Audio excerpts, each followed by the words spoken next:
नमस्कार दोस्तों, मैं हूं हरीश चावला और आप देख रहे हैं 7/11 न्यूज़ और अमर मंथन खबर। तस्वीरें करनाल के सेक्टर 32 के मनोज वधवा के निवास से देख रहे हैं, जहां मनोज वधवा ने आज कांग्रेस यानी कि हाथ का दामन थाम लिया है।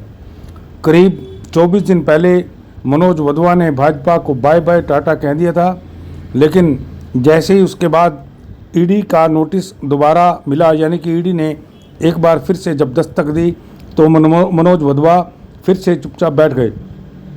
लेकिन आज ठीक 24 दिन बाद आखिरकार करनाल के डिप्टी मेयर ने मनोज वधवा ने अब हाथ का दामन थाम लिया, यानी कि हाथ का अब साथ मनोज वधवा के साथ रहेगा।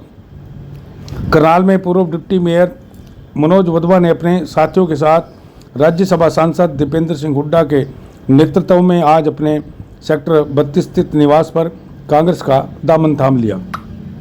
इस दौरान मनोज वधवा ने भाजपा के द्वारा उनके और उसके परिवार को प्रताड़ित करने के भी गंभीर आरोप लगाए, जिसके कारण उनको मानसिक तनाव सहना पड़ा।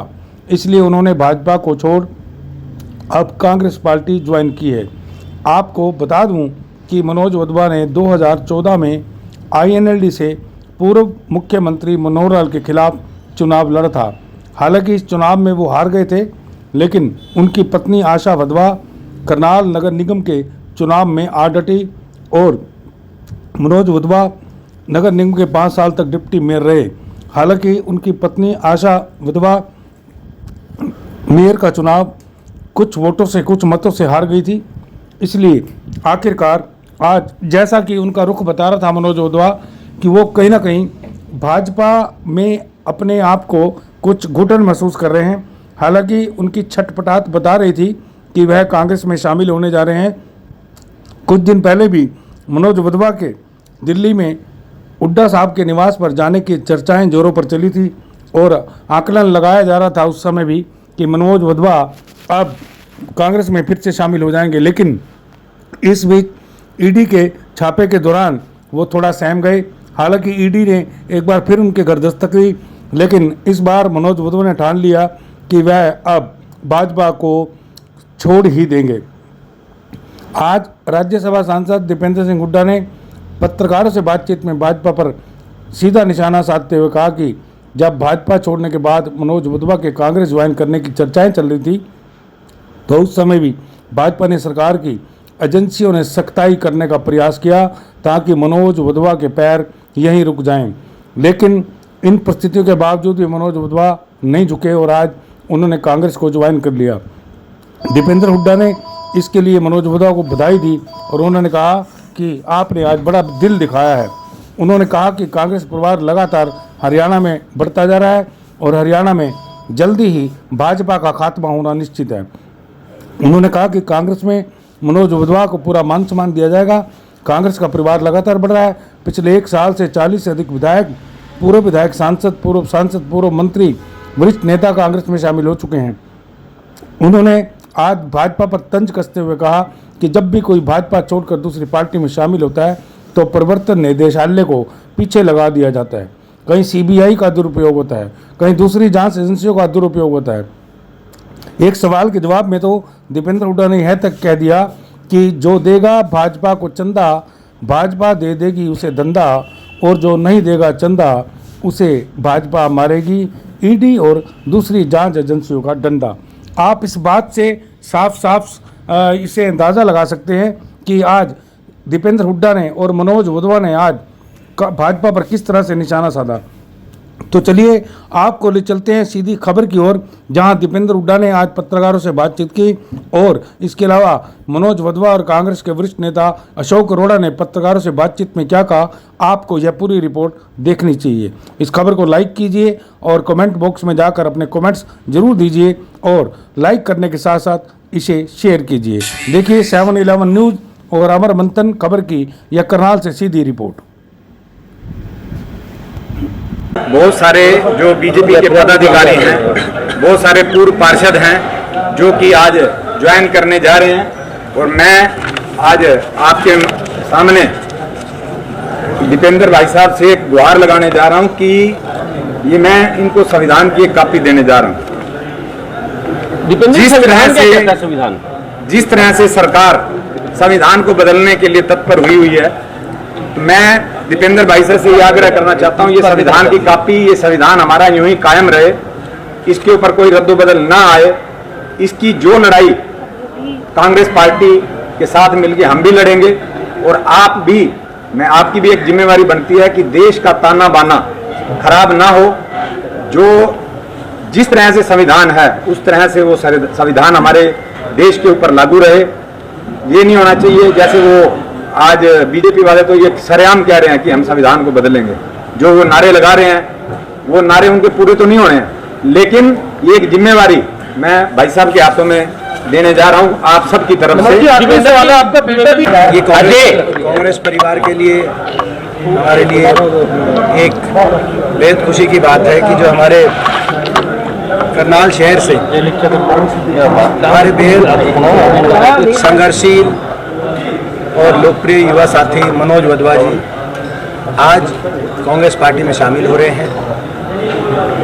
आपको पता है कि पीछे भी जब कांग्रेस में शामिल होने की बात चल रही थी मनोज भाई की, तो किस तरीके से भाजपा सरकार की एजेंसियों ने प्रताड़ित करने का भी प्रयास किया गया।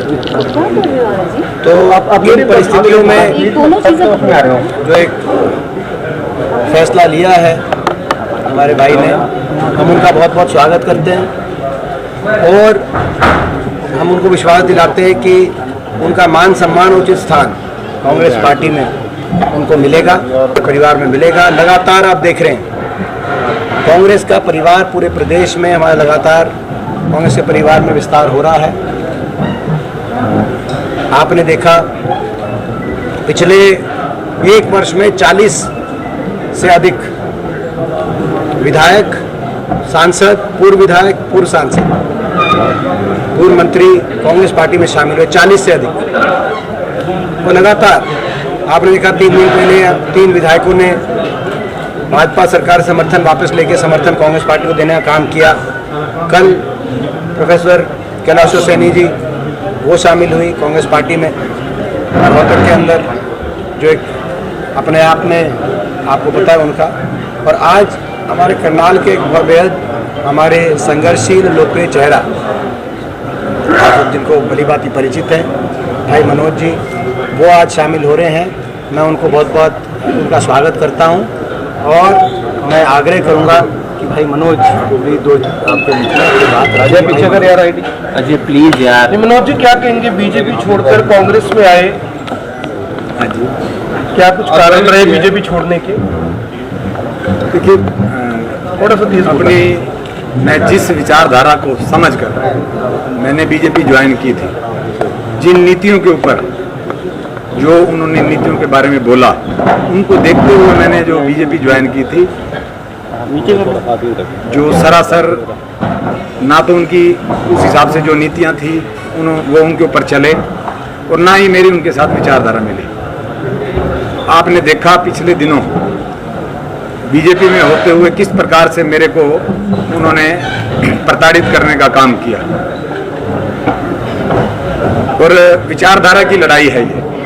इसलिए मैंने जब ये देखा, क्योंकि आप सभी भली भांति शहर के लोग, आप मीडिया के मेरे साथी भाई सभी जानते हैं कि जब मैं करनाल शहर के अंदर डिप्टी मेयर के पद पे था तो मैंने किस प्रकार से करनाल के विकास करवाने का काम किया, और कोई एक भी व्यक्ति मेरे ऊपर कोई एलिगेशन नहीं लगा सकता। मेरी इच्छा अपने लोगों की काम करने की थी, अपने करनाल के लोगों की काम करने की थी, बिना किसी स्वार्थ के। उस चीज को मद्देनजर रखते हुए मैंने बीजेपी ज्वाइन की थी। लेकिन पिछले 4.5 साल के अंदर जितने दिन मैं बीजेपी में रहा, आपने देखा कि मेरी कितनी इन्वॉल्वमेंट उन्होंने रखी, और जिस तरह से एक अघोषित उन्होंने मेरे साथ व्यवहार जो किया, दुर्व्यवहार किया एक किस्म से। और देखिए, राजनीति में मान सम्मान के लिए आया हूं, लोगों की सेवा करने के लिए आया हूं, कोई मेरा कोई व्यक्तिगत स्वार्थ नहीं है।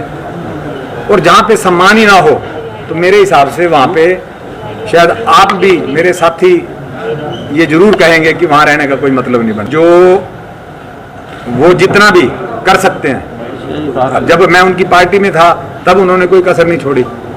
कोई बात नहीं, वो भी देखेंगे। मैं इस संदर्भ में ये कहना चाहूँगा कि सच की जीत होगी, और इस बात के लिए मैं इनको बारंबार और भी ज़्यादा मैं बधाई देता हूँ अपने भाई मनोज को, कि ऐसी परिस्थितियों में जब से इनकी बातचीत हमसे शुरू हुई थी, इनका प्रताड़न का जो भाजपा के एजेंसियों द्वारा प्रताड़न का जो मामला था वो उन्होंने तीव्रता से बढ़ाने का काम किया था। आपने देखा, ये मैं समझता हूँ कि ऐसी स्थिति में एक ये फैसला जो किया है, ये एक बहुत बड़ा फैसला है। तो क्या किसी शर्त के साथ पार्टी में शामिल हुए आज?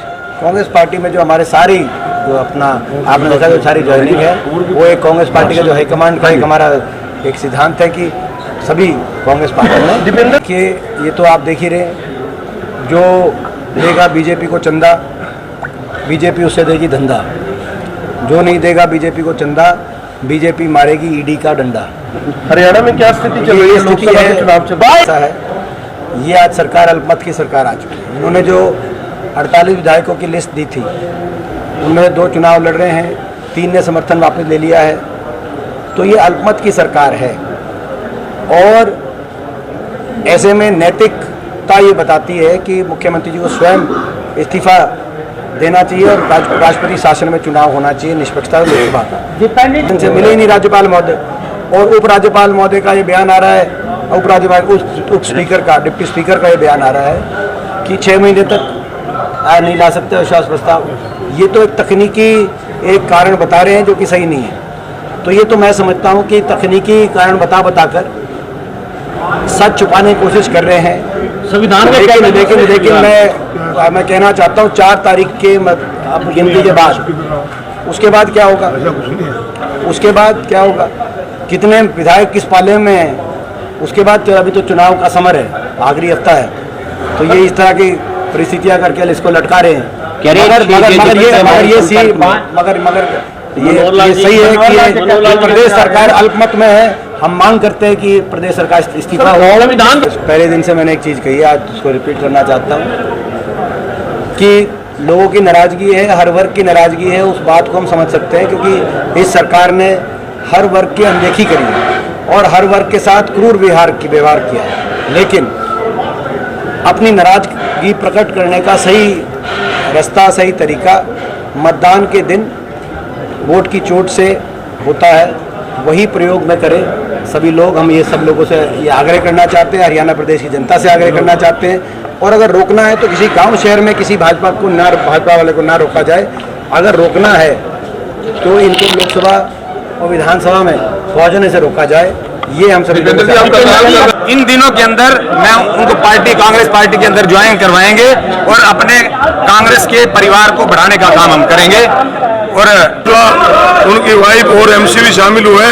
इससे निश्चित रूप से कांग्रेस पार्टी को ताकत मिलेगी और हमारे दोनों उम्मीदवार विधानसभा वाले त्रिलोचन सिंह जी और पार्लियामेंट के दीपांशु बुद्धि राजा दोनों जीते।